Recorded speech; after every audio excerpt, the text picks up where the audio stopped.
3 Roman legions march into a forest in northern Germania. 20,000 soldiers. The finest military machine the ancient world has ever produced. Veterans of campaigns across 3 continents, equipped with the best weapons, the best armor, and the best training money and empire can provide. They do not come out. Over 3 days of rain, mud, and trees so dense the soldiers cannot form the formations they were trained to fight in. They are systematically destroyed by an enemy they helped create, led by a man who ate at Roman tables, wore Roman armor, and spoke Latin as fluently as the general he was about to kill.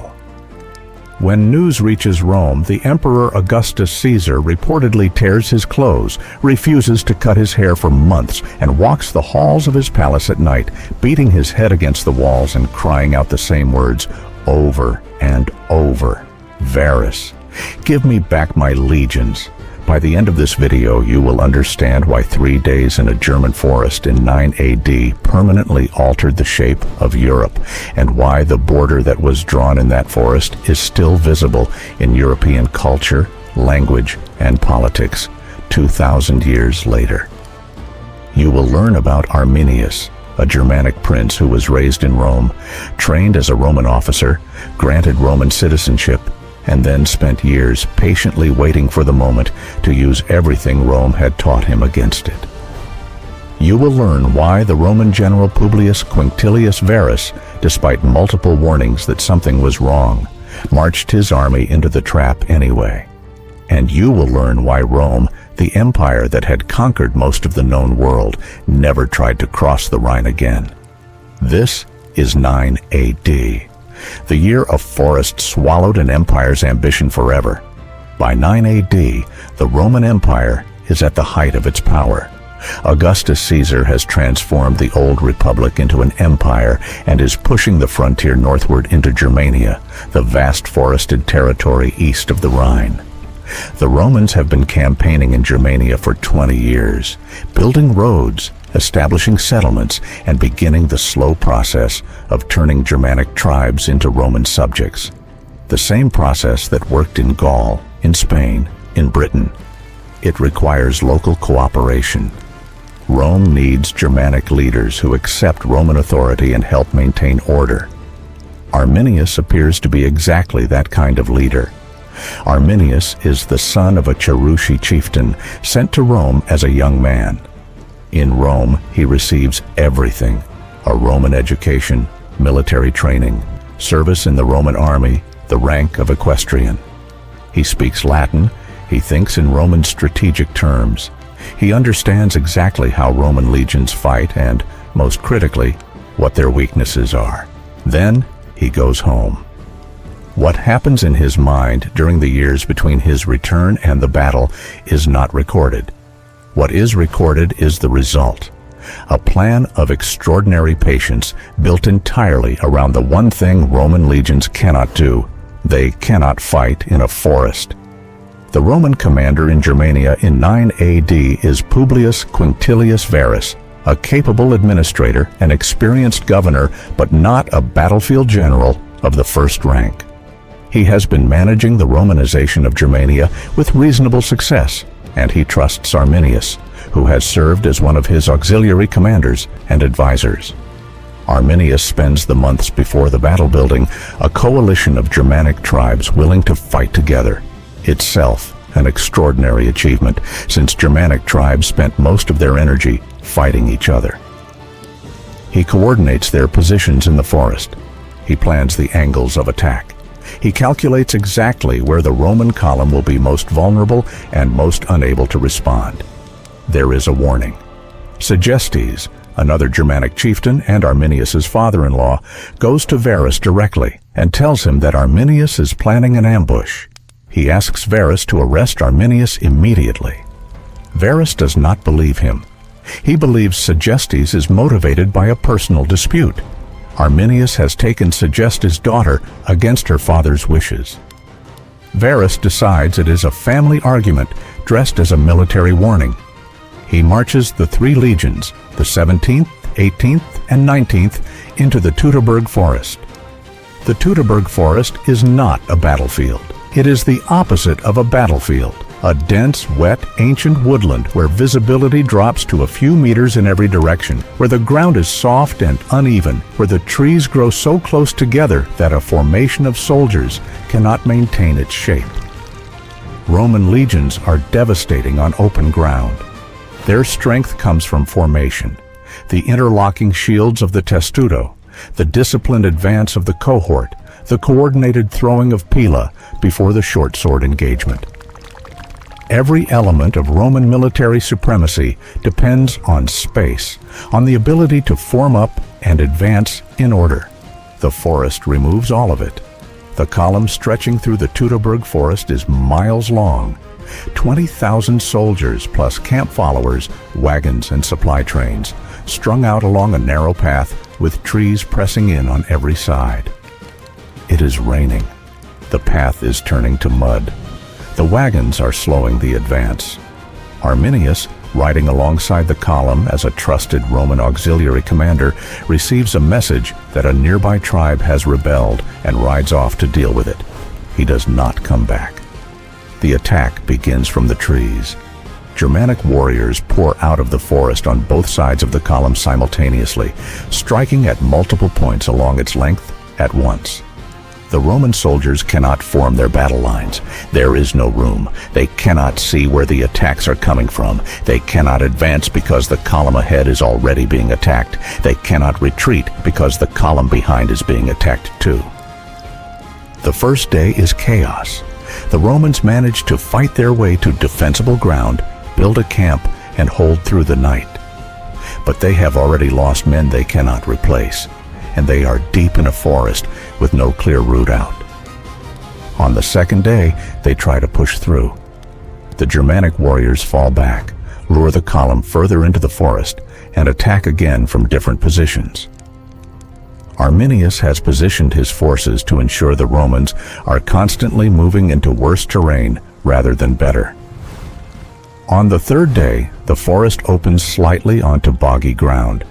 Softer, harder to move across, but with slightly more visibility. The Romans attempt to form up and break through. They cannot. The Germanic attack is relentless, coordinated, and coming from every direction simultaneously. By the third day's end, all three legions are effectively destroyed. Varus, surrounded and with no path of escape, falls on his own sword. His officers follow. When news reaches Rome, the reaction is unlike anything the city has experienced in living memory. Rome has lost battles before. It has lost legions before. What it has never experienced, not under Augustus, not under Julius Caesar, not in living memory, is the complete annihilation of three legions simultaneously, in a territory it considered already pacified, to an enemy led by a man who had eaten Roman food, worn Roman uniform, and been trusted by a Roman general. Augustus, reportedly, is not able to process it in the normal way. The man who has ruled the most powerful empire in the world with extraordinary composure for decades is described by Roman historians as pacing his palace at night, refusing to bathe or cut his hair, beating his head against the walls. The numbers designating the destroyed legions, 17, 18, 19, are never used again by the Roman army. They are retired permanently out of a superstition that is really something closer to grief. No Roman legion ever again bears those numbers. In the years after the Battle of Teutoburg Forest, Rome does launch punitive campaigns into Germania under the general Germanicus, campaigns that recover the lost eagle standards of the legions and achieve significant military victories. But Rome never establishes the permanent presence in Germania that it had before 9 AD. The Rhine remains the effective frontier. The territory east of it, the territory that would have become Roman Germania, Romanized in the same way that France and Spain and Britain were Romanized, remains outside the empire. This has consequences that last 2,000 years. The Germanic tribes who defeated Varus are never assimilated into Roman culture the way the Gauls, the Iberians, and the Britons were. They develop along different lines, linguistically, culturally, politically, than the Romanized Western Europeans. When the Roman Empire eventually falls and the medieval world takes shape, the boundary between the former Roman territories and the never Romanized Germanic lands runs almost exactly where Arminius drew it in a forest in 9 AD. The division between Romance language Europe and Germanic language Europe. The division between the legal traditions of the former Roman provinces and the customary law of the Germanic kingdoms. The cultural fault line that shapes European politics for the next 2 millennia. All of it traces back to 3 days in a forest. Arminius does not live to see the full consequences. He is killed in 21 AD, not by Rome, but by members of his own tribe who fear his growing power. The man who used Roman power to destroy Roman ambition is brought down by the same suspicion of concentrated authority that made Germanic society so resistant to Roman absorption. Rome's historian Tacitus calls Arminius the liberator of Germania, an extraordinary assessment from a Roman. In 19th century Germany, he becomes a nationalist symbol, the founding hero of German identity. A massive statue, the Hermannsdenkmal, is erected in the Teutoburg Forest in 1875 and still stands today. The man Rome made is the man who unmade Rome's greatest ambition. And the forest where he did it still bears the name of the battle that never should have happened. What makes 9 AD extraordinary is not simply that Rome lost a battle.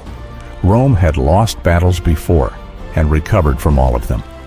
What makes it extraordinary is the combination of how it happened and what it prevented. A man raised inside the most powerful system in the world used that system's own knowledge against it at the precise moment and in the precise terrain where that knowledge was useless.